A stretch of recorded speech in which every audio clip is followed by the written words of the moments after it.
মেঘের খামে আজ তোমার নামে পুরো চিঠি পাঠিয়ে দিলাম, পড়ে নিও তুমি মিলিয়ে নিও, খুব যতনে তা লিখেছিলাম, ও চাই পেতে আরো মন।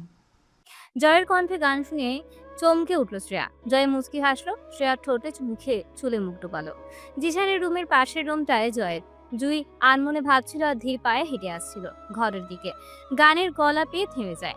বাকি দৃশ্যটা চোখ এড়ায়নি জুইয়ের। মাথা নিচু করে সরে আসলো জুই। পুরো ঘর জুড়ে জিসানের ছবি। ঘরটায় অনেকটাই এলোমেলো ছিল। এই কয়েকদিনে কিছুটা গুছিয়েছে জুই। পুরো রুমে চোখ বুলিয়ে বারান্দায় গেল। বারান্দা থেকে বাগানটা পুরো দেখা যায়। বেশ মনোরম পরিবেশে বাড়িটা রয়েছে। মন খারাপ লাগতে শুরু করলো জুইয়ের বাবার জন্য। আকাশের দিকে তাকিয়ে কেঁদে ফেলল সে।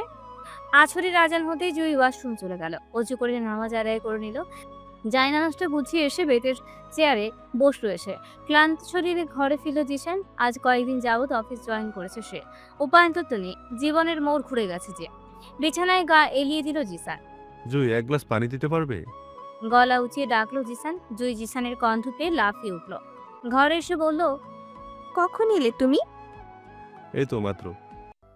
আমি টেরি পেলাম না। পানি দেবে? হ্যাঁ, দিচ্ছি। বলেই তাড়াতাড়ি করে পানি এনে দিল জুই। জিসান পানি খেয়ে গ্লাস রাখতে জুই কিছুটা শাসনের সুরে বলল, যাও ফ্রেশ হয়ে আসো, খেয়ে একেবারে রেস্ট নিও, আজ এত লেট হলো যে। জিসান দায়সারে ভাবে বলল। কাজ ছিল। জুই কিছু বলতে চাইলো, জিসান তাকে পাশ কাটিয়ে ওয়াশরুম চলে গেল। ওয়াশরুমের দরজায় বারবার জোরে জোরে বাড়ি পড়তে থাকায় ভেজা শরীরে দরজা খুলে দিল জিসান। মুখে হাত দিয়ে ঢাকা অবস্থায় জিসানকে সরিয়ে বেসিংয়ে গড়গড় করে বমি করে দিল জুই। জিসান দ্রুত এগিয়ে গেল। ভেজা হাতে জুইয়ের মাথা চেপে ধরলো। ফ্রেশ হয়ে বিছানায় এসে বসলো জুই। জিসান কোনো রকম টাওয়াল পেঁচিয়ে রুমে এলো। মাথা চেপে ধরে বসে থাকতে দেখে জুইয়ের পাশে বসলো জিসান। কি হয়েছে জুই, কোনো সমস্যা? হঠাৎ গা গুলিয়ে এলো আর ফুড পয়জনিং এর জন্য হয়তো। একটা প্রেগনেন্সি টেস্ট কিট এনে দেবে? মান্থলি মিস হয়েছে। মাথা নিচু করে ফেললো জুই। জিসান ভ্রুকুচকে তাকালো জুইয়ের দিকে। জুই, আমি তোমার হাজবেন্ড। জুই, কিছু বলছি। হুম, মনে হয়েছে। সিরিয়াসলি জুই? জুই একদম চুপ করে রইল। জিসান মুচকি হাসলো শুধু। জুই সে হাসি দেখলো, তার অর্থ বুঝে উঠতে পারলো না। এনে দেব, এত ভয় পাওয়ার কিছু নেই। এটা স্বাভাবিক ব্যাপার, আমাদের ফিজিক্যাল হয়েছে যেহেতু। মুখ নুয়ে নিল জুই। একটা শব্দও করলো না। জিসান নিচে চলে গেল। জুই কেঁদে ফেলল নিঃশব্দে। সন্ধ্যার পর রহমত মিয়া কিছু ফল মিষ্টি নিয়ে এসে খুবই উদ্বিগ্ন হয়ে শ্রেয়াকে ডাকলো সে। শ্রেয়া খুব তাড়াহুড়ো করে নিচে নামতে নিলে হোঁচট খেলো। জিসান এসে ধরে ফেললো। এরকম একটা কাণ্ড ঘটলো জুই জুই ঝর্ণা বেগম, রহমত মিয়া, আমজাদ সাহেবের সবার সামনে। লজ্জায় দ্রুত সরে গেল শ্রেয়া। জুই উপরে দাঁড়িয়েছিল, সেও ঘরে চলে গেল। ব্যাপারটায় চোখ এড়ালো না জিসানের। জয় হেসে কথা বলে পরিস্থিতি স্বাভাবিক করে নিল। জিসান চলে গেল উপরে। রহমত মিয়া একটা কাগজ হাতে দিল শ্রেয়ার। কাগজটা খুলে তাদের চোখ বুলিয়ে একদম হতবাক হয়ে গেল শ্রেয়া। এই মেয়ের পেটের সন্তান আমার বাড়ির নয়, একে আমি কিছুতেই মেনে নেব না। কার পাপের ফসল কে জানে। আমার ছেলেটাকে ফাঁসিয়েছে, এদিন বলেই সবটা মেনে নিয়েছিলাম। তাই বলে বিয়ের 1 মাসের মাথায় সে 1.5 মাসের পোয়াতি, এটা কেমন কথা? আসুক জিসান, হয় এই বাড়িতে এই অস্তিত্ব থাকবে, নয়তো আমি। ঝাঁঝালো গলায় ঝর্ণা বেগমের কথাগুলো শুনে অঝরে চোখের পানি ফেলছে জুই। সিঁড়ির রেলিং এর কোণা ঘেঁষে দাঁড়িয়ে আছে আধা ঘন্টা যাবৎ। ঝর্ণা বেগম নিজের মতো করে বলে চুপ ঘরে চলে গেলেন। জুইয়ের কাছ থেকে কিছু শুনতে চাইলেন না। আদিবাও জানে জিসান শ্রেয়াকে ভালোবাসত, তাহলে বাচ্চা জিসানের তাও বা কি করে হয়? সে যুক্তি বুঝে মায়ের বিপরীতে কিছু বলতে পারল না শুধু। জিসান সকালে টেস্ট কিট এনে দিয়েছে জুইকে। দুপুরবেলা যখন টেস্ট কিটে পজিটিভ দেখে কান্না করছিল জুই, তখনই ঝর্ণা বেগম ঘরে প্রবেশ করে। কান্না করতে দেখে সে ব্যস্ত হয়ে পড়ে কান্নার কারণ কি তা জানতে। কিন্তু বিছানার একপাশে টেস্ট কিট দেখে তার সব মায়া মুখ থেকে উবে যায়। হাতে নিয়ে তার তীক্ষ্ণ নজরে দেখে জুইয়ের হাত ধরে হিড় হিড় করে টেনে নিচে নিয়ে আসে। নিচে তখন আদিবা বসা, বাড়িতে আর কেউ নেই। অত্যাধিক কাঠের পাকা বাড়িটার সামনে দাঁড়িয়ে আছে শ্রেয়া জয়। দাদা থেকে এমন কিছু আশা কোনো কালেই স্বপ্নেও ভাবেনি শ্রেয়া। সেই পরিচিত গ্রাম বাড়ি ভিটে শুধু একটু পরিবর্তন হয়েছে। আগের টিনের ঘরগুলো আর নেই, সেখানে একটা মস্ত বড় দোতলা বাড়ি। বিক্রমপুরের ঐতিহ্য এসব বাড়ি।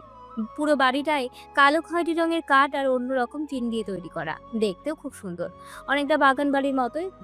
দু চোখ বেয়ে অঝোর ধারায় পানি পড়ছে শ্রেয়ার। তার পাশে ছায় দাঁড়িয়ে আছে জয়। সে নিষ্পলক চোখে দেখছে তার স্ত্রীকে, কিন্তু কান্নার কারণ জানতে পারছে না, আর না থামাচ্ছে।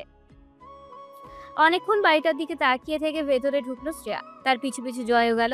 ঘরের ভেতর রুমে ঢুকে দেখলো সামনের রুমটা অর্থাৎ ড্রয়িং রুমটা চারপাশে থাকার ঘর। মাঝখানে বড় ঘরটাই ড্রয়িং রুম, তাতে এক সেট বেতের সোফা, একটা বেতের টেবিলের উপর টিভি। মোট 3টে ঘর থাকার মতো, সব ঘরের সাথে অ্যাটাচ বাথরুম। প্রত্যেকটা রুমে বেতের একটা করে পোক্ত খাট, একটা করে আলনা টেবিল, একদম সামান্যতার মধ্যেও অসাধারণ বলা যায়। এরকম কারুকার্যে শোভিত পুরো বাড়িটা। জয় শ্রেয়ার সাথে পুরো বাড়িটা ঘুরে দেখলো, তারপর একটা রুমে ঢুকলো। বিছানায় বসে শব্দ করে কেঁদে দিল শ্রেয়া। এবার জয় আর চুপ থাকতে পারলো না। শ্রেয়া, কাছে কেন তুমি এভাবে? কি হয়েছে বলবে তো? কান্নার বেগ বেড়ে গেল শ্রেয়ার। জয় শ্রেয়ার সম্মুখে বসলো, দু হাতে আলতো করে মুখটা উঁচু করে চোখের পানি মুছিয়ে দিয়ে কোমল কণ্ঠে জিজ্ঞেস করলো, কি হয়েছে শ্রেয়া? আমি খুলে বলো। এইভাবে তোমার কান্না আমার সহ্য হচ্ছে না, প্লিজ বলো না। আমি তো এসব চাইনি। কেন এসব দিল দাদা আমার? আমার মা বাবা ভাইয়ের জীবনটা অভাব অনটন দিয়ে আমায় কেন এসব করে দিল দাদা? কি করব আমি এসব দিয়ে? যদি তারা না খেয়ে মরে যায়, যদি দুবেলা খেতে না পারে। অবাকের উচ্চস্থানে পৌঁছে গেল জয়। তোমার মা বাবা মানে কি বলছো তুমি? আপনি জানেন না আমার মা বাবা আছে? না তো। বিয়ের সময়ও জানেন না? শুনেছিলাম নাকি, তাও মনে নেই। আমার মা ছোটবেলায় মারা যায়, তারপর দাদা বাবার দ্বিতীয়বার বিয়ে করান, কিন্তু সৎ মা ভালো হয়নি, আমায় খুব অত্যাচার করত। তাই দাদান আর দাদা মিলে আমাকে আপনাদের বাসায় দিয়ে যায়। তারপর তো জানেনই আমার একটা সৎ ভাইও আছে। ও, শুধু এইটুকু বলে ঘরের বাইরে চলে যায় জয়। সে মনে করতে পারছে না সে কি জানতো শ্রেয়ার এ অতীত নাকি কোনো তিনি শোনেইনি। মনে করতে পারছে না জয়, কিন্তু এই বাড়িটা ওর নামে করে দেওয়ার আর এত টাকা খরচ করারই যে শ্রেয়াস বেশ কষ্ট পেয়েছে তা বুঝেছে জয়। কিন্তু মনে নানা রকম প্রশ্ন উকি দিচ্ছে। শ্রেয়ার সৎ মা ভাই বাবা কোথায়? তারা কেন এই বাড়িতে নেই? বিয়েতে কেন এলো না? কই আছে এখন? জয়ের মনে হচ্ছে সে জানে শ্রেয়ার সৎ মা আর বাবার ব্যাপারে, কিন্তু কবে শুনেছে ঠিক মনে করতে পারছে না। এসব জিজ্ঞেস করার উপযুক্ত সময় এখন না, তাই প্রশ্নগুলো নিজের মনেই রেখে দিল জয়। বাড়ি থেকে 10 মিনিট হাঁটলে একটা হোটেল আছে, সেখান থেকে ভাত আর মুরগির মাংসের তরকারি কিনে আনলো জয়। 2 দিন তাদের এখানেই থাকতে হবে, আর শেয়ারে এই অবস্থায় কিছুতেই রাতে রান্না করতে বলতে পারবে না জয়, আর সেও পারে না রাঁধতে। খাবার নিয়ে বাড়ি ফিরে মেইন দরজা আটকে দিল জয়। শ্রেয়া যে ঘরে বসেছিল সেই ঘরে গেল জয়। মাগরিবের আজান হয়েছে অনেকক্ষণ, এখনো শ্রেয়া শুয়ে শুয়ে কাঁদছে, তবে নিঃশব্দে নীরবে। জয় সব রান্নার ঘরে রেখে আসতে গেল। চারপাশে চোখ বুলিয়ে নিজেই হেসে দিল। সিলিন্ডারে গ্যাস আছে, আর চারপাশে ছোট ছোট পাতিল, মাটির ঢাকনা, মাটির থালা গ্লাস। বাড়িটা যেন এক একটা কারুশিল্প। শ্রেয়ার কাছে গিয়ে আস্তে আস্তে শুয়ে পড়লো জয়। বিছানাটা একটু শক্ত হলো, বেশ ঠান্ডা লাগলো। আলতো করে শ্রেয়াকে বুকে টেনে নিল ধীরে ধীরে। শ্রেয়া জয়ের বুকে গুটিসুটি মেরে শুয়ে নিঃশব্দে কাটতে লাগলো। জিসান বাড়ি ফিরল রাত 10টায়। বাড়ির পরিস্থিতি বেশ থমথমে। মা, আদিবা, জুই ছাড়া আর কেউ নেই যে তা জিসান জানে। সকালে শ্রেয়ার দাদা এসে শ্রেয়ার নামে করা বাড়ির বিল দিয়ে গেছে, আর সেখান যেতে বলেছে আজই। আর শ্রেয়া দাদা আর তার দাদান রাঙামাটি পর্যটন কেন্দ্রে গেছে, তা অফিসের আগেই জেনেছে জিসান। লেট করে অফিসে যাওয়ার জয় শ্রেয়া যে গ্রামে গেছে তাও জানে সে। ঘরে ঢুকে শার্ট খুলতে খুলতে জুইকে ঘরে খুঁজলো জিসান, পেলো না। না পেয়ে ডাকলো দুবার, সাড়া না পেয়ে ওয়াশরুমে চেক করে ঘর থেকে বেরিয়ে এলো। জুই জুই বলে জোরে জোরে ডাকতে লাগলো। আদিবার ঘরের সামনে যেই থেমে গেল জিসান। বিছানায় জুইকে শুয়ে থাকতে দেখে তড়িঘড়ি করে ঢুকলো। ব্যস্ত কণ্ঠে জিজ্ঞেস করলো, জুয়ের কি হয়েছে আদিবা? ও এখানে শুয়ে আছে কেন? ওকে কেমন যেন অসুস্থ লাগছে। আদিবা জুইয়ের শিয়রে বসেছিল, মাথায় হাত দিয়ে। জিসানকে দেখে মাথা তুললো। জিসানের কথার কোনো প্রত্যুত্তর করলো না। আদিবাকে চুপ করে থাকতে দেখে জুইকে ডাকতেই হাত বাড়ালো জিসান। থামিয়ে দিল আদিবা। জিসান ভাই, তুমি ভাবিকে তোমার ঘরে শুয়ে দিয়ে এসো, তারপর আমি সবটা বলছি। ও এখানে শুয়েছে কেন? কি হয়েছে বলবি তো? যাও রেখে এসো, পরে বলছি তো। বোনের এমন থমথমে অবস্থা দেখে জিশান কিছুটা আঁচ করতে পারলো। জুঁয়ের দিকে তাকালো। শাড়িটা একটু এলোমেলো হয়ে আছে, তাই সেই সাথে চুলগুলো। চোখ মুখ লাল হয়ে আছে, দেখে বোঝা যাচ্ছে অনেক কেঁদেছে। ফর্সার তুলনায় একটু বেশি ফর্সা জুঁই। একটু কাঁদলেও লাল হয়ে যায় চোখ মুখ, তবে আজ অনেক ফুলে গেছে চোখ মুখ। জুঁইকে আলতো করে কোলে তুলে নিল জিসান। ঘর এনে বিছানায় শুয়ে দিয়ে কিছু সময় ওর মুখ পানে তাকিয়ে রইল। তারপর ঘর থেকে বেরিয়ে গেল জিসান। আদিবা, কি হয়েছে এখন তো বল। আদিবার ঘরের দরজায় দাঁড়িয়ে জিজ্ঞেস করলো। আদিবা পিছু ফিরে দেখলো জিসান দাঁড়িয়ে। ভাই ঘরে এসে বসো। ভনিতে না করে বলবি প্লিজ। বসো বলছি। বিরক্তি নিয়ে বসলো জিসান। ভাই ভাবি কি আগে কারোর সাথে রিলেশন ছিল? আই মিন ভাবির কারোর সাথে ফিজিক্যাল হয়েছে? এটা তুমি জানতে বিয়ের আগে? হোয়াট রাবিশ, এসব যাতা বলছিস? ভাবি প্রেগনেন্ট ভাই। এতক্ষণে বুঝতে পারলো জিসান ব্যাপারটা কি। কি হয়েছে আদিবা? ভাই সকালে ভাবিকে ঘরে কাঁদতে দেখে মা যায়, তারপর সবটা জেনে যায়। ভাবিকে মা জিজ্ঞেস করলো কয় মাস, ভাবি বলেছে নাকি 1.5 মাস হবে হয়তো। তারপর মা খুব ঝামেলা করেছে, ভাবিকে যা তা বলে অপমান করেছে আর বলেছে এ বাড়িতে রাখবে না। তারপর ভাবি খুব কেঁদেছে আর সেন্সলেসও হয়ে গেছে।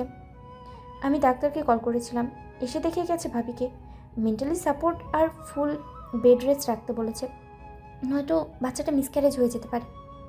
জিসান ফ্লোরের দিকে তাকিয়ে আছে। ভাইয়া চুপ করে থেকো না, কিছু বলো।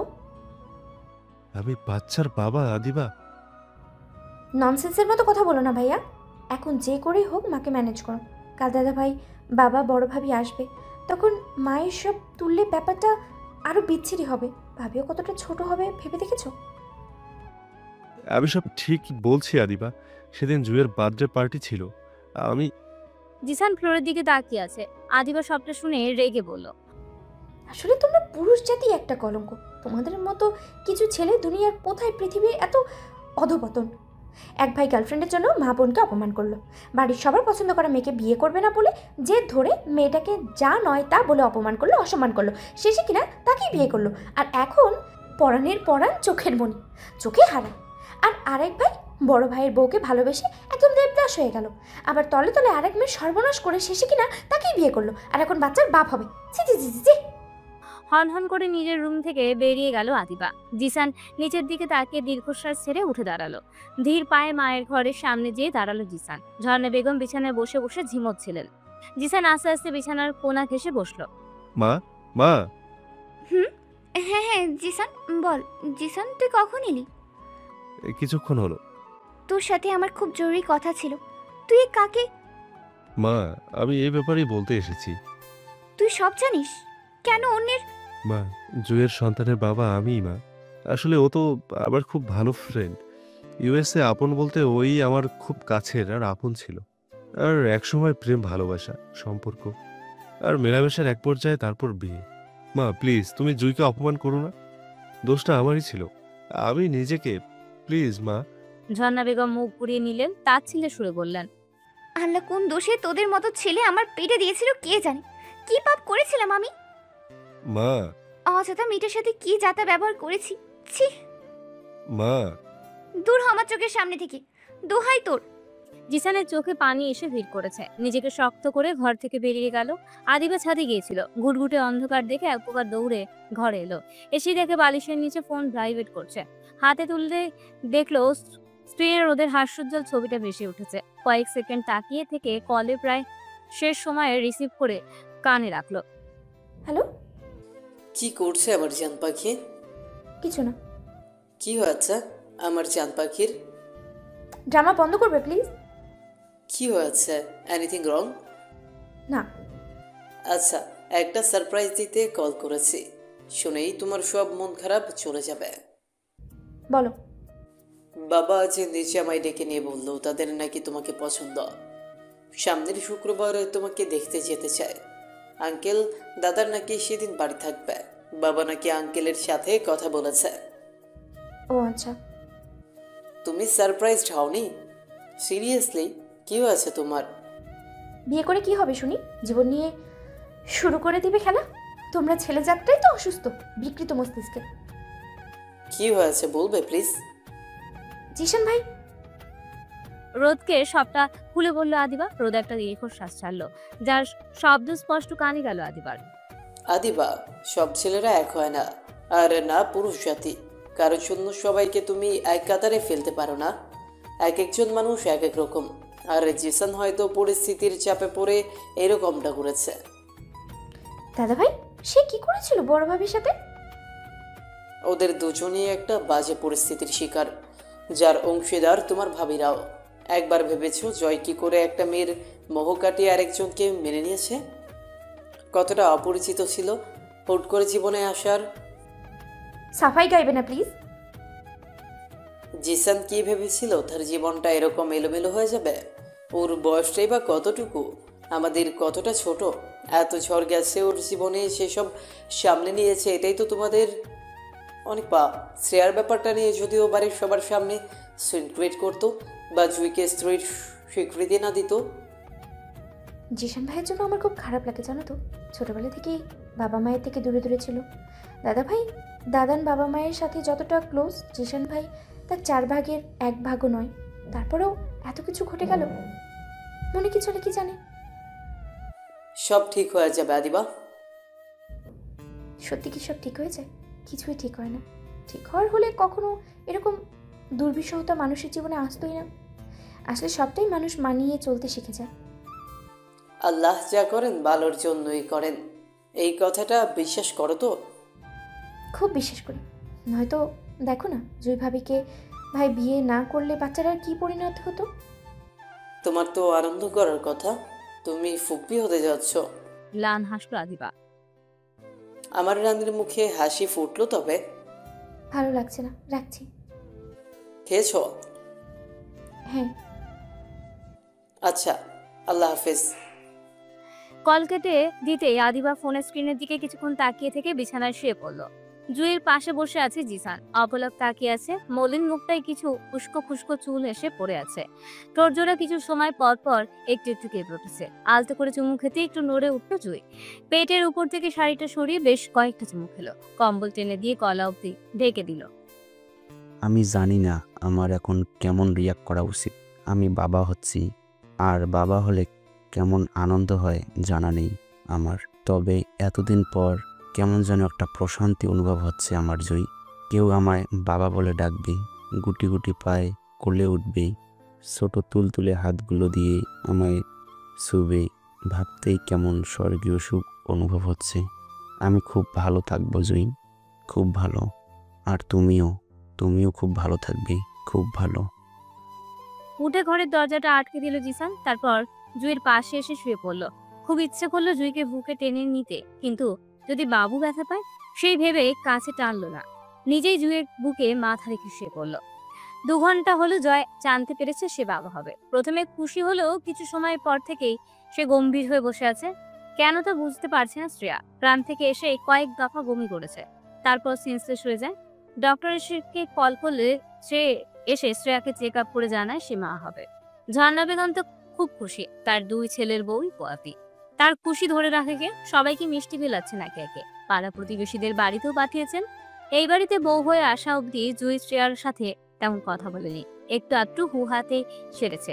আজ নিজে থেকে এক বয়াম আচার এনে হাস্যোজ্জ্বল মুখে শ্রেয়ার পাশে পা তুলে বিছানায় বসে দুজনেই সুতি শাড়ি পরা আচারের বয়ামটা এগিয়ে দিয়ে বলল, নাও ভাবি, আজ থেকে তোমার আমার সবকিছু হাফ হাফ।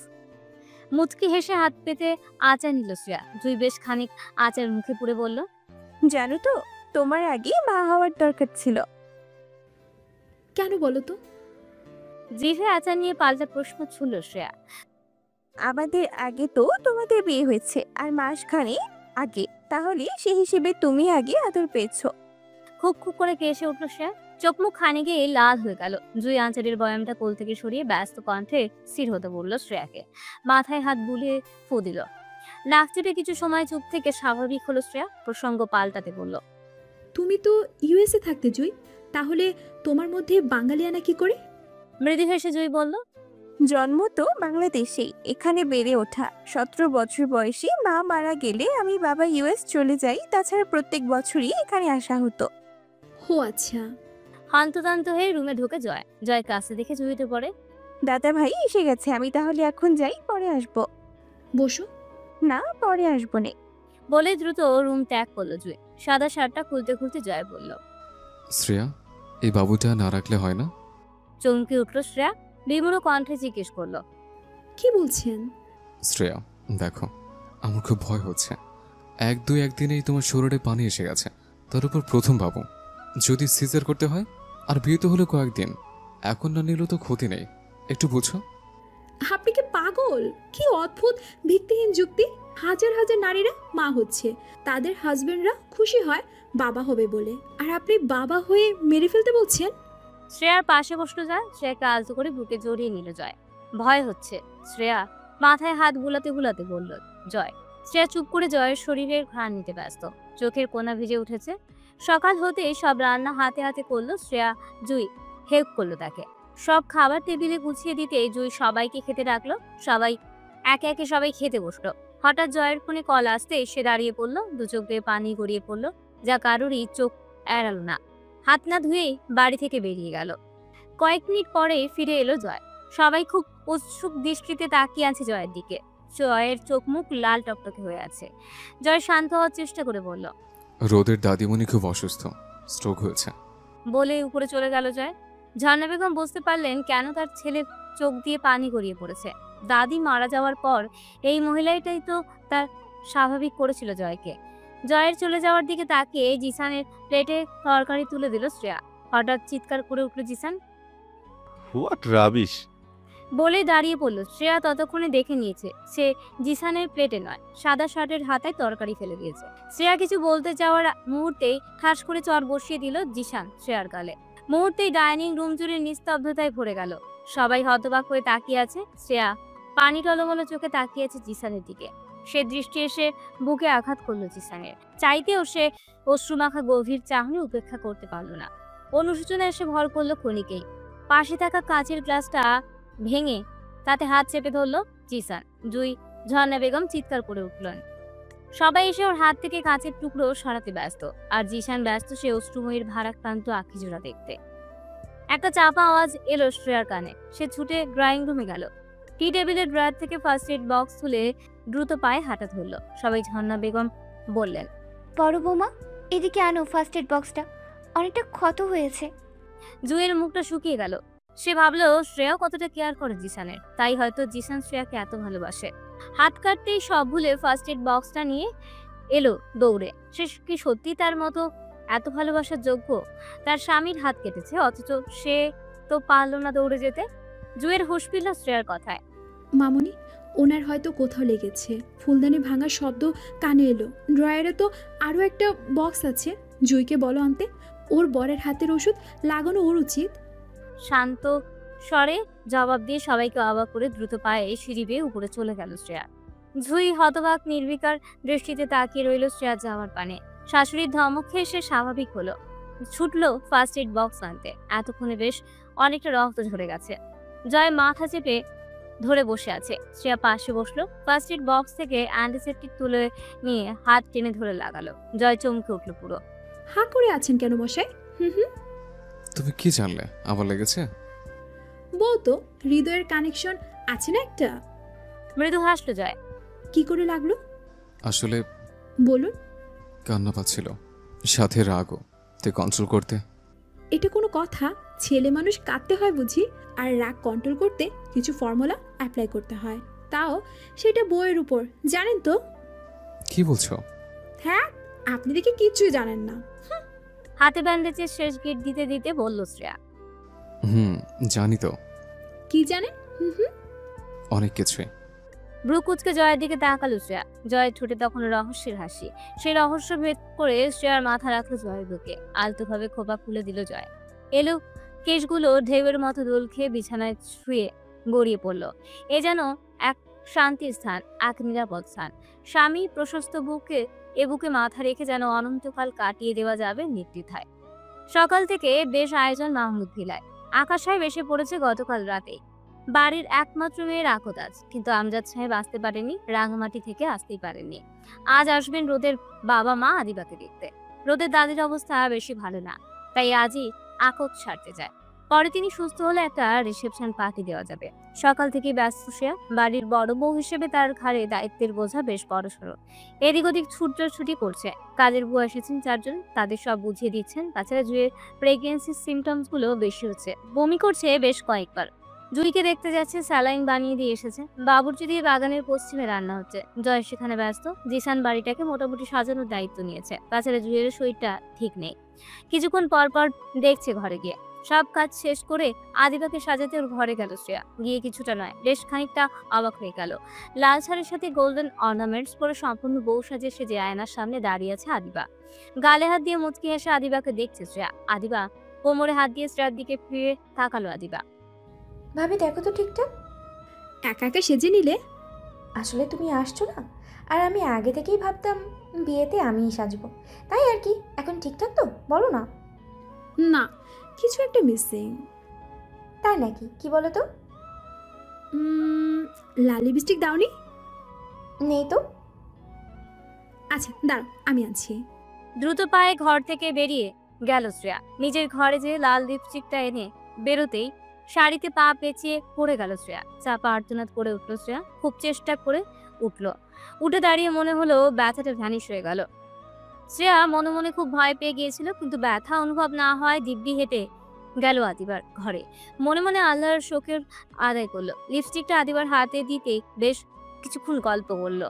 তারপর চিনচিনে ব্যথা অনুভব হয়ে ঘর থেকে বেরিয়ে নিজের ঘরে চলে গেল। জিসান নিচ থেকে এসে জুইকে বলল শাড়ি বদলে নিতে। নিস্তেজ হয়ে পড়েছে জুই, কথাই বেরোচ্ছে না মুখ থেকে। শার্ট পাল্টাতে জিসান কিছুটা জোরে বলল, কি হলো? বেশি শরীর খারাপ লাগছে? হ্যাঁ। কিন্তু যেতে তো হবেই, বাড়ির বউ তুমি। জিসানের মুখে বউ কথাটা শুনে বেশ ভালো লাগলো জুয়ের। নেতিয়ে যাওয়া কণ্ঠে বলল, যেমনি আছি অমনি যাই।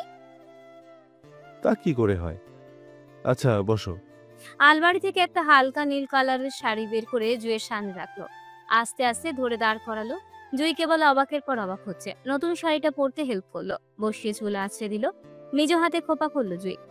মাথায় ঘুমটা টেনে দিল জিসান। চোখে কাজল দিতেই কাজল এগিয়ে দিল। তারপর আলতো করে কপালে ঠোঁট ছুঁয়ে দিয়ে হাত ধরে ধীর পায়ে এগুলো সামনের দিকে। সকাল 11:30টায় কাজী এলো বিয়ে করাতে। তার ঠিক 25 মিনিট আগে রোদ তার মা বাবা, ফুফি ফুফা, মামা মামি আর মামাতো বোন এসেছে। আদিবা রোদকে পাশাপাশি বসালো। জিসান, জুই, ঝর্ণা বেগম, আকাশ মাহমুদ সবাই বসে আছে। জয় শ্রেয়াকে নামতে না দেখে নিজেই রুমে গেল। সোফায় পা মেলে বসেছিল শ্রেয়া। জয় পাশে যেয়ে বসতেই বলল, কি হচ্ছে তোমার? শরীর খারাপ করছে? না তেমন না, মৃদু ব্যথা হচ্ছে। কি বলছো? ডক্টর ডাকবো? এক হসপিটালে নিয়ে যাব। এত ব্যস্ত হবেন না প্লিজ। আদিবার বিয়েটা শেষ হোক, তারপর না হয়। আর তাছাড়া ফুড পয়জনিংও হতে পারে। নিচ থেকে ডাক এলো জয়ের। আপনি যান, আমি আসছি পরে। একা থাকবে? আমি থাকি না। না না, সেটা কেমন দেখায়। আপনি যান, আমি আসছি। আচ্ছা যাই তবে। আচ্ছা। জয় দ্রুত পায়ে নিচে হাঁটা ধরলো। বিয়ের সব কাজ সম্পাদন করে কবুল দোয়া পড়িয়ে বিয়ে সম্পন্ন হলো আদিবার ওদের। সবাই মিষ্টিমুখ করে খাবার খেতে বসলো। মায়ের জোরাজুরিতে শ্রেয়াকে রেখেই খেতে বসলো জয়। ভাতে হাত দিতেই উপর থেকে একটা চিৎকারের শব্দ ভেসে এলো। সবাই থমকে গেল কিছু সময়ের জন্য। জয় চেয়ার ফেলে ভাত হাতেই দৌড় দিল উপরের দিকে। সবাই একে অপরের মুখ চাওয়াচাই করে খাবার রেখে উঠে গেল। দরজায় দাঁড়াতেই থমকে গেল জয়। স্তব্ধ নির্বাক হয়ে গেল। ফ্লোরে পড়ে আছে শ্রেয়া, রক্তে পুরো ফ্লোর ভেসে গেছে। জয়ের কিছু সেকেন্ড সময় লাগলো স্বাভাবিক হতে। মুখে কোনো কথাই বলতে পারলো না। দ্রুত কোলে তুলে নিল শ্রেয়াকে সেই অবস্থাতেই। ততক্ষণে সবাই শ্রেয়া জয়ের দরজার সামনে চলে এসেছে। ভিড় ঠেলে শ্রেয়াকে নিয়ে বেরিয়ে গেল জয়। কিছুটা চেঁচিয়ে বলল, রোদ, গাড়িটা বের কর। হ্যাঁ হ্যাঁ। বলেই মাথা থেকে পাগড়িটা খুলে আদিবার হাতে দিল। দৌড়ে নিচে নেমে গাড়ি বের করলো। ঝর্ণা বেগম কান্না জুড়ে দিয়েছে চিৎকার করে। আদিবা কিছুটা শান্ত করার বৃথা চেষ্টা করছে। দুই জিসানের হাত চেপে ধরে আছে। জিসান নিস্তব্ধ হতবিহ্বল হয়ে দাঁড়িয়ে আছে সেখানে। আদিবা এসে বলল, ভাই দাদাভাইয়ের সাথে যা। জিসানের যেন হুঁশই নেই। বার কয়েক জুয়ের ধাক্কা সে হ্যাঁ হ্যাঁ বলে উত্তর দিল। আদিবা আবারও বলল, ভাই দাদাভাইয়ের সাথে যা। আকাশ আহমেদ গিয়ে রোদকে বলল, রোদ তুমি ওদের সাথে থাকো, আমি যাচ্ছি। আকাশ সাহেব গাড়িতে ড্রাইভিং সিটে বসলো। জিসান বসলো তার পাশে। পেছনের সিটে শ্রেয়াকে কোলে নিয়ে বসে আছে জয়। শ্রেয়ার কোনো জ্ঞান নেই। জিসান জড় পদার্থের ন্যায় চুপ করে আছে, তার গলা দিয়ে কোনো আওয়াজই আসছে না। জিসান বারবার শ্রেয়ার দিকে তাকাচ্ছে। অর্ধেক পথ যাওয়ার পর জিসান শুধু একটা কথাই বলল, ভাই সব ঠিক হয়ে যাবে, কাঁদিস না। ভাবি তোর বুকেই ফিরবি, দেখিস। তুই ভেঙে পড়লে কি করে হবে? জিসান এইটুকু বলে নিজের কান্না আটকাতে চেষ্টা করলো। সব যেন তার গলায় এসে আটকে যাচ্ছে। কিছু দূর ড্রাইভ করতেই কল এলো আকাশ মাহমুদের ফোনে। পরপর 3 বার বাজার পর তিনি ফোনটা তুললেন। বিরক্ত মাখা কণ্ঠে হ্যালো বলে ফোনটা কানে ধরলেন তিনি। কয়েক সেকেন্ড পরই তার মুখে ভয় এসে চেপে গেল। ব্রেক কষলেন তিনি। অ্যাক্সিডেন্ট হতে হতে বেঁচে গেল সবাই। জিসান কিছুটা আতঙ্কিত হয়ে বলল, বাবা হয়েছেটা কি? আকাশ মাহমুদের চোখগুলো উপড়ে পড়া অবস্থা হয়ে গেল, সাথে বিভৎস লালও। তিনি গাড়ির দরজা খুলতে খুলতে বললেন, জিসান, তুমি ড্রাইভ করে হসপিটালে যাও। তোমার দাদা একটু অসুস্থ হয়ে পড়েছে, আমার যেতে হবে। বলেই তিনি বেরিয়ে গেলেন। জিসান সময় নষ্ট না করে ড্রাইভিং সিটে বসে বলল, হন্তদন্ত হয়ে দাদির কেবিনে ঢুকে রোদ। সাদা কাপড়ে মুখে ঢাকা অবস্থায় তাকে দেখে স্তম্ভিত হয়ে যায় সে। তার পিছু পিছু রোদের মা, বাবা, আদিবা, মামি, আত্মীয় স্বজন সবাই কেবিনে ঢুকে। মাকে দেখে রোদের বাবার চোখ স্থির হয়ে যায়। মহিলা সবাই মুখে আঁচল গুজে বিলাপ করে কাঁদছেন। কিছু সময় পর নার্স এসে তাড়া দিলেন কান্নাকাটি না করার জন্য। আশেপাশের কেবিনের পেশেন্টদের ডিস্টার্ব হচ্ছে। রোদ আদিবার দিকে তাকালো, আদিবাও কাঁদছে, কাজল লেপটে একাকার অবস্থা। রোদ কেবিন থেকে বেরিয়ে গেল সব ফর্মালিটিস পূরণ করে লাশ বাড়ি নিয়ে যেতে হবে বলে। এক এক কদম হাঁটছে আর ওর মাথা ঘুরছে। দাদির বলা কথাগুলো কি সুন্দর হেসে হেসে কথা বলছিল ঘন্টা খানিক আগে। বলছিল বউ যেন পরহেজগার হয়, ওরকম ন্যাকা টাইপের বউ বিয়ে করে ঘরে তুলিস না যেন দাদু ভাই। রোদ হেসে পা ছুঁয়ে সালাম করে বলেছিল, একদম তোমার মনের মতো নাত বউ হবে দাদি, বাচ্চা মেয়ের মতো একদম। তিনিও খিলখিল করে হেসে বলেছিল, আজ তোদের বাসর করতে দিব না, রাতভর গল্প করে তাকে ব্যস্ত রাখবো, বুঝবি ঠেলা। রোদের মা, বাবা, আদিবা, ঝর্ণা বেগম সবাই এক গাড়িতে করে হসপিটালের উদ্দেশ্যে বেরোতে চেয়েছে। জয়দের গাড়ি বেরোবার পরপরই দরজা অবধি আসতেই ফোন এলো রোদের ফোনে। তারপরই রোদ অ্যাক্সিডেন্ট করেছেন। আমজাদ সাহেব আর তার প্রাণপ্রিয় বন্ধু রহমত আলী। আদিবার বিয়ের কথা শুনে রওনা হয়েছিলেন তারা। মাঝপথে বাস অ্যাক্সিডেন্ট করে। নিকটবর্তী হসপিটালে ভর্তি করানো হয় সবাইকে। তাদের এক পরিচিতা মহিলাই ফোন করে দুর্ঘটনার কথা বলেছিল। সেখানেই এসেছে আকাশ মাহমুদ। ছন্নছাড়া অবস্থা তার, চুল উস্কো খুস্কো, হাতে পায়ে ময়লা কিছুটা। পুরো হসপিটাল জুড়ে আত্মীয় স্বজনদের আজাহারি। বাসের প্রায় 80% মানুষই নিহত হয়েছেন। যারা আহত তাদের অবস্থাও করুন। এ কেবিন ও কেবিন খুঁজে বাবার কেবিন পেল আকাশ মাহমুদ। পুরো চাদর বেডে রক্তে মাখামাখি। অনেক আহত মানুষও রক্তাক্ত অবস্থায় এদিক সেদিক ছুটোছুটি করছে, কেউ বা ফ্লোরে বসে আছে। সরকারি হসপিটাল কিনা তাই। আকাশ মাহমুদ বাবার শিয়রে যেয়ে বসলেন। একজন কম বয়সী নার্স এসে বললেন, আঙ্কেল, এই কেবিনের সব পেশেন্ট মৃত, আর ওনারাও। কথাটা যেন তার কানে ঝনঝন করে বেজে উঠল। মাথা ঘুরে গেল তার, চোখ জোড়া স্থির হয়ে এলো। বারবার সেন্স হারাচ্ছেন ঝর্ণা বেগম। জুই তাকে সামলাতে হিমশিম খাচ্ছে। তার বিলাপের সাথে আর্তনাদ করে কান্না জানান দিচ্ছে কতগুলো মানুষ আজ পৃথিবীর মায়া ত্যাগ করে পরপারে চলে গেছেন। এবারের প্রত্যেকটা জানালা আসবাবপত্র যেন চিৎকার করে শোনাচ্ছে মৃত্যুর সংবাদ। চুলোয় ভাত বসে শাড়ির আঁচলে মুখ মুছে ছোট্ট বারান্দায় গিয়ে বসলো শ্রেয়া। আর কতদিন ঘরে চালে যাবে তা বুঝতে পারছে না। 9 মাস পার হতে চলল। এই সময় আর ধান ভাঙা সম্ভব না। যে করেই হোক একটা চাকরির খুব প্রয়োজন। সংসারে কাজের চাপে অনার্সটাও তো কমপ্লিট করা হয়নি, তাই চাকরির আবেদন করাটা খুব সহজ নয়। তারপরেই প্রায় শেষ সময়। পেটে হাত বুলিয়ে বাহিরের দিকে কিছুক্ষণ তাকিয়ে উঠে দাঁড়ালো রান্নাঘরে যাওয়ার জন্য। আজ 7 মাস হলো মাহমুদ বিলা ছেড়ে নিজের গ্রামের ছোট্ট কাঠের বাড়িটা এসে উঠেছে শ্রেয়া। তার পিছনে একটা লম্বা গল্প জুড়ে আছে। যেদিন মাহমুদ বাড়িতে দুর্যোগ নেমে আসে, শ্রেয়ার অনাগত সন্তানের সাথে সাথে অনেকগুলো মানুষ দুনিয়া ছেড়ে চলে যায়। তার ঠিক 7 দিনের মাথায় প্যারালাইজড হয়ে যান আকাশ মাহমুদ। শ্রেয়া পুরো পাগলের মতো দিশাহারা হয়ে ওঠে বাচ্চা হারিয়ে। তার সাথে এতগুলো মানুষ, পরিবারে যেন একটা আধার নেমে আসে। সে সংখ্যা কাটাতে প্রায় বছর খানিক সময় লাগে মাহমুদ বাড়িতে। দ্বিতীয় বাড়ির মতো কনসেপ্ট করে শ্রেয়া। আগের থেকে পরিস্থিতি কিছুটা স্বাভাবিক হয়, যার সবটাই জয়ের জন্য। জুই জিসানের একটা ফুটফুটে ছেলে বাবু হয়। শ্রেয়াই বাবুর নাম রেখেছে জিহাদ। বেশ ভালোই কাটছিল কিছুদিন, কিন্তু হঠাৎ শ্রেয়া 4 মাসের বাবুটা পড়ে যায়। শ্রেয়ার অবস্থাটাও করুন। তার দিন 15 না যেতে যেতেই আকাশ মাহমুদ স্ট্রোক করেন। এটাই যেন ছিল শ্রেয়া জীবন শেষ হওয়ার একমাত্র কারণ। ঝর্ণা মাহমুদ ভেঙে পড়েন। তিনি দোষারোপ করেন শ্রেয়াকে। তার ধারণা শ্রেয়া অলক্ষী অপয়া। ও যেদিন এ বাড়িতে পা রেখেছে সেদিন থেকে কিছু ভালো হচ্ছে না। এতগুলো মানুষের মৃত্যু জন্য নাকি শ্রেয়া দায়ী। তার অনাগত সন্তান চলে গিয়ে সাথে সবাইকে পরপারে নিয়ে গেছে। তিনি চান না শ্রেয়া এ বাড়িতে থাকুক। জয় তখন সর্বোত্তম সাপোর্ট করেছে শ্রেয়াকে। শ্রেয়া সব ভুলে নতুন করে সংসারের হাল ধরতে চেষ্টা করেছে। সবাইকে একটু ভালো রাখার চেষ্টা করতে শুরু করেছে। জয় তার বাবার মৃত্যুতে নিজেও ভেঙে পড়ে, কিন্তু মায়ের ধারণা বদলাতে শ্রেয়ার অনিচ্ছা সত্ত্বেও দৈহিক সম্পর্কে জড়ায় শ্রেয়ার সাথে। শ্রেয়া চায়নি আর সে মা হোক, সে আবারও কনসিভ করুক, কিন্তু জয় চেয়েছে, সে চায় সে বাবা হোক। তৃতীয়বারের মতো কনসিভ করে শ্রেয়া। ব্যাপারটা বেশি অবাক করার মতো ছিল, কারণ ডক্টর আগেরবার বলেছিল শ্রেয়া আবার মা হতে বেশ সময় লাগতে পারে, আবার নাও হতে পারে। বেশ ইনফেকশন হয়ে গেছিল জরায়ুর ঘাতরে, তাই ব্যাপারটা খুব রিস্কি।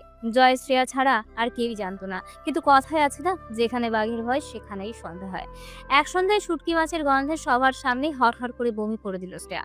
ঝর্ণা বেগম কিছুটা সন্দেহের দৃষ্টি তাকিয়েছিলেন শ্রেয়ার দিকে।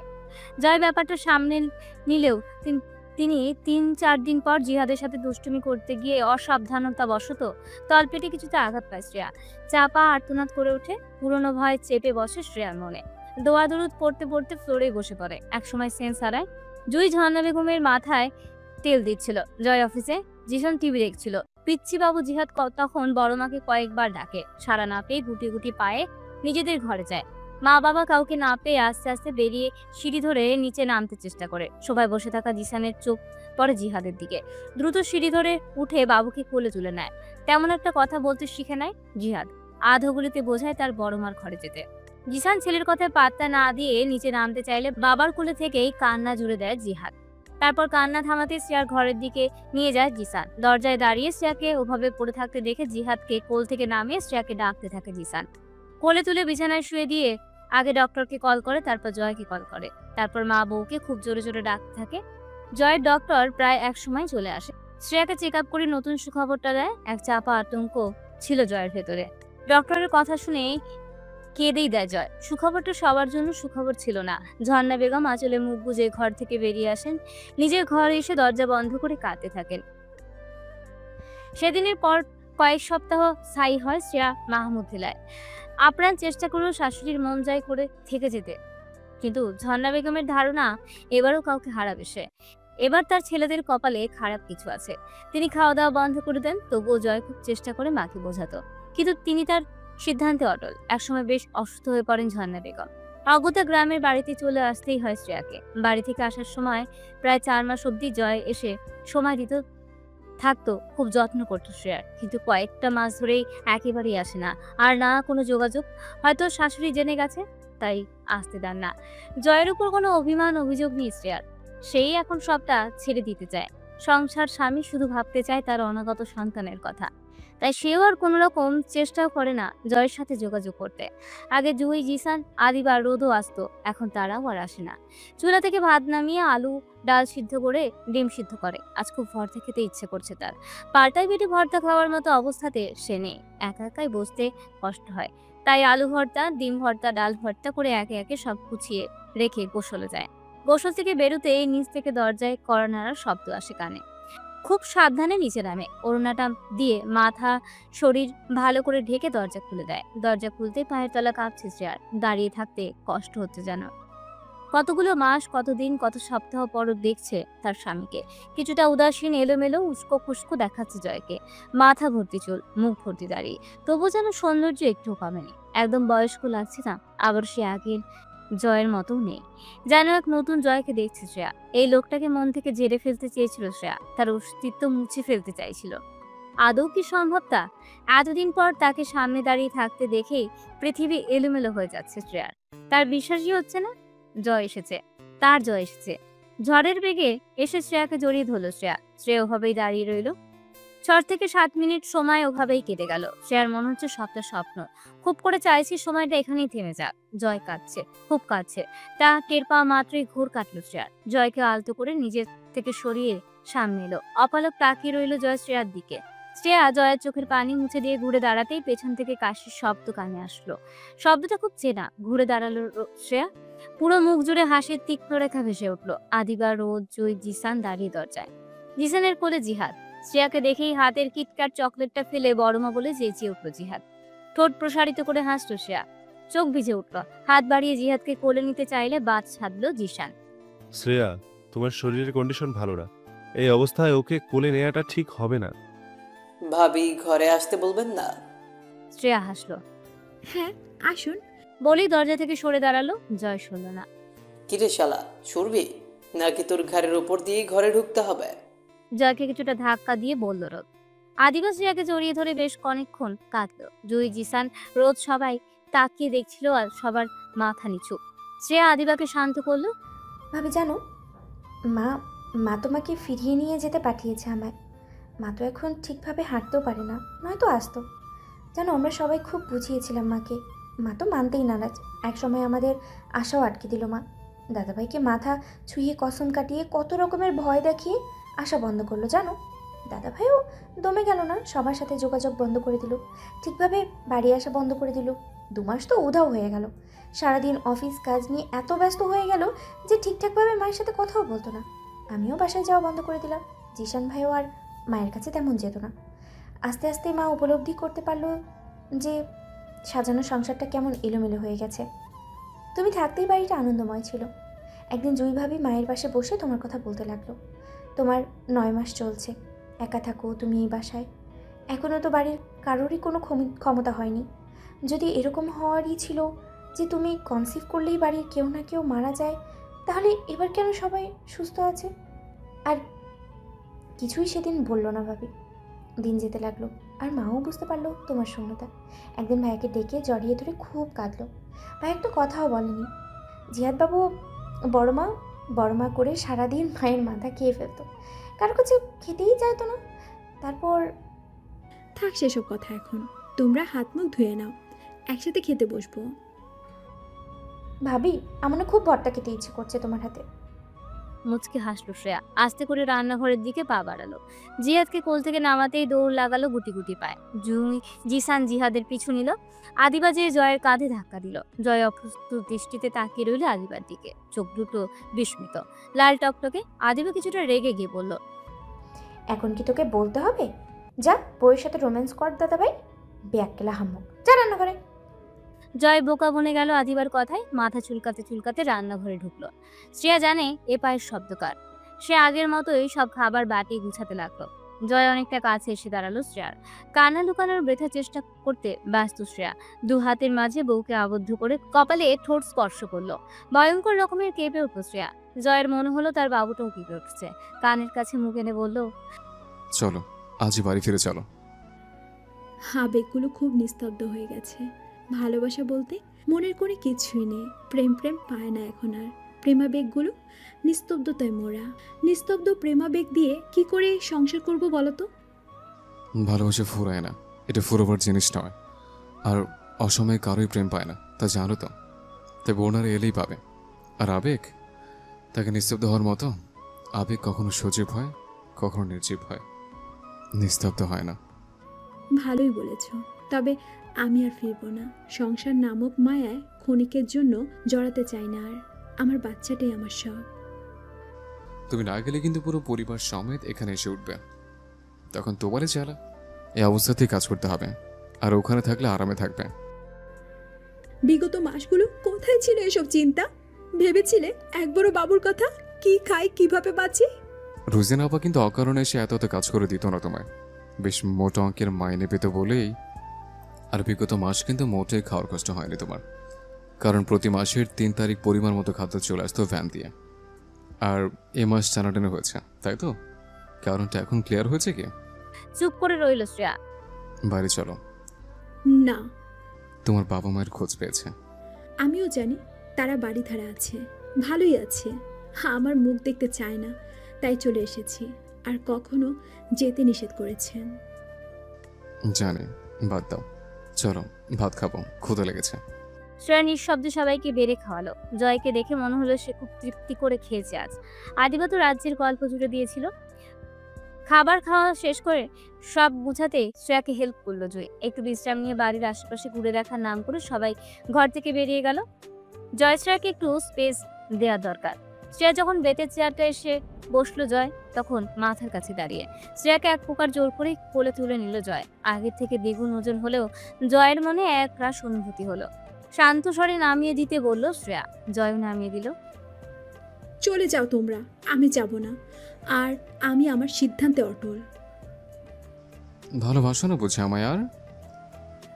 নিস্তব্ধ হয়ে গেছে প্রেমাবেগগুলো, কিছুই আর আসে না ভেতর থেকে। শ্রেয়া আর কোনো কথার উত্তর না দিয়ে এক প্রকার হাত ধরে টেনে বাড়ি থেকে বেরিয়ে গেল। এই অবস্থায় মুচড়ামুচড়ি করার মতো পরিস্থিতিতে নেই শ্রেয়া। কিছু বললও না, সে ঠায় দাঁড়িয়ে রইল। ভেতরে গিয়ে বড় তালাটাই নিয়ে সদর দরজায় তালা দিয়ে দিল জয়। সবাইকে অন্য গাড়িতে আসতে বলে শ্রেয়াকে নিয়ে বেরিয়ে পড়ল। হয়তো সব ঠিক হয়ে যাবে, হয়তো প্রেমাবেগগুলো আবারও সতেজ হবে, হয়তো সুন্দর একটা সংসার হবে।